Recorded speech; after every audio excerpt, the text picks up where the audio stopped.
এই শরীফুল ভাই, এই এত রাত করে আপনি এখানে কেন? কি করতেছেন?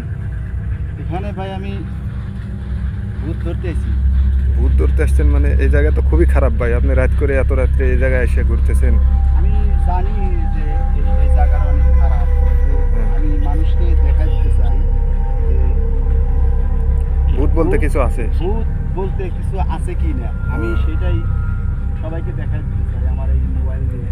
তাহলে তো সব কিছু দেখা দিতে তাহলে তো অনেক ভালো হলো। আমার দর্শকরা তো অনেকেই আছে যারা ভূতে বিশ্বাস করে না, এবং দেশের আনাচে কানাচে অনেক খারাপ জায়গা আছে। তো বন্ধুরা, সে এখন যে জায়গায় দাঁড়িয়ে আছে সেখানে কিন্তু জায়গাটা অনেক খারাপ জায়গা। অনেকে লোকে বলে যে এখানে রাত বিরাতে অনেক ভয়ানক কিছু দেখা যায় এবং ভূতের মতো তারা জিন বা অনেক কিছু দেখে থাকে। তো তাদের কথার অনুযায়ী আমরা আজকে এখানে মেশিন নিয়ে এসেছি এবং এখানে কিন্তু আজকে আমরা চেক করব যে আসলে ভূত বলতে এখানে কিছু আছে কিনা। আপনাদের কিন্তু একদম লাইভে সরাসরি মোবাইলের স্ক্রিনে দেখিয়ে দেবো। তো আপনারা কিন্তু সাথেই থাকবেন। তো চলুন আমরা সেই জায়গাটিতে যাই। তো চলুন যাওয়া যাক, সামনের দিকে যান বন্ধুরা। গভীর রাত কিন্তু এখন কিন্তু দেখুন আশেপাশে একদমই কিন্তু অন্ধকার। আমি আপনাদেরকে যদি একটু লাইট দিয়ে দেখাই, দেখুন বন্ধুরা একদমই কিন্তু আশপাশে একদম অন্ধকার। তো বুঝতেই পারছেন এখানে কি ভয়ানক কিছু হতে পারে।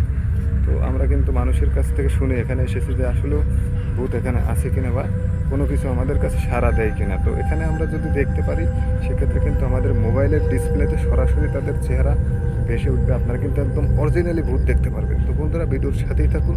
আমাদের এখন শরীফুল ভাই কিন্তু স্ক্যান করবে মোবাইলের মাধ্যমে। তার কাছে ডিভাইসের মধ্যে স্ক্যানার আছে, সে কিন্তু স্ক্যানার দিয়ে এই গভীর রাতে এসে এসে যেসব জায়গা খারাপ সেই সব জায়গায় ভূত স্ক্যান করে আপনাদেরকে দেখানোর চেষ্টা করে। একদম লাইভ প্রুফ কিন্তু আপনাদের দেখিয়ে দেবে মোবাইলের ডিসপ্লেতে। তো চলুন, সে কাজ করতেছে, আমরা তার সামনে যাই। তো আচ্ছা ভাই, যদি ধরুন যে আপনার মোবাইলে ভূতটি ধরা পড়লো, তো আমরা কিভাবে বুঝবো সেটা? কিভাবে বুঝবেন? হ্যাঁ, মানে আপনার ডিসপ্লেতে কি ভূতের চেহারা একদম দেখা যাবে? অবশ্যই একবারে অরিজিনাল, একবারে যে ভূতের যে চেহারাটা হ্যাঁ। সব অরিজিনালি ভেসে উঠবে। ও আচ্ছা, ঠিক আছে। আমরা তো তো দেখা যায় যে আমরা তো মনে করি ভূত হাওয়া, হ্যাঁ, এদিকে তাকে একটু কথা বলুন। আমরা হ্যাঁ তো বলুন। মনে করি যে ভূত হাওয়া, হ্যাঁ। কিন্তু আসলে কিন্তু তা না। ভূত আছে কিন্তু দেখা যায় না, কিন্তু আমি দেখানোর জন্যই আজকে আমি এই স্ক্রিন নিয়ে বাইরেছি। ও মানে আপনি মোবাইলের মাধ্যমে দেখাতে চাচ্ছেন যে আসলে ভূত বলতে কিছু আছে? হ্যাঁ আছে। তো ঠিক আছে, আমার দর্শকরা কিন্তু খুবই ইন্টারেস্টিংয়ের সাথে ভিডিওটা দেখবে এবং আপনার একদম লাইভ প্রুফ দেখিয়ে দিবেন যে সে বলতেছে ডিসপ্লের মধ্যে নাকি ভূত দেখা যাবে, যদি থাকে স্ক্যান করে সে কিন্তু বের করবে। তো চলুন বন্ধুরা, তার কাজটি আমরা দেখে নিই সে কীভাবে করে। তো করুন, আপনার কাজ আপনি করতে থাকুন। এই জায়গাটা কিন্তু আমার এমনিতেই ভয় লাগতেছে ভাই, এত রাত্রিবেলায় আপনি এখানে একা একাই কাজ করতে আসছেন। আমার তো এমনি হাত পা কাঁপতেছে। আমি হয়তো আমারও লাগে, কিন্তু কি করব, আমার তো কাজই এটা। ও, আপনি মানে ভূত বিষয়ে গবেষণা করেন এবং মানুষকে দেখান এগুলো? ঠিক আছে, ভালো হয়েছে আপনার সাথে দেখা হয়ে। তো শুরু করুন, আমরাও দেখতে চাচ্ছি। তো বন্ধুরা দেখতেই পাচ্ছেন সে কিন্তু ভূত খুঁজতেছে, স্ক্যানের মাধ্যমে ডিটেক্ট করার চেষ্টা করতেছে।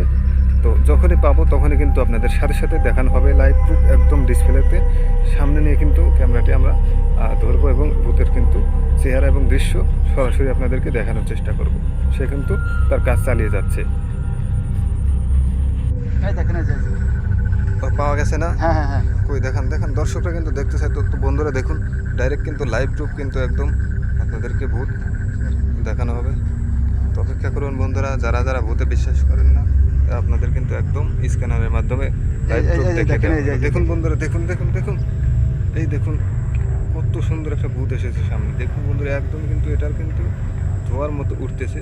তো স্ক্যান করে কিন্তু শরীফুল ভাই বের করে ফেলছে। এই দেখুন চলে গেল, দেখুন। কিন্তু খুবই খারাপ জায়গাটা, এখানে কিন্তু আসলে অপেক্ষা করুন, ভূত এবং জিন বলতে অনেক কিছু আছে। দেখেন। তো সে কিন্তু আরও দেখানোর চেষ্টা করতেছে। তো আজকের আপাতত এই পর্যন্ত। আমার কিন্তু ভয় লাগতেছে, আজকে চলে যাব। তো অন্যদিন আবার আপনাদের সামনে এই ভিডিও নিয়ে আসবো অন্য একটা জায়গায়।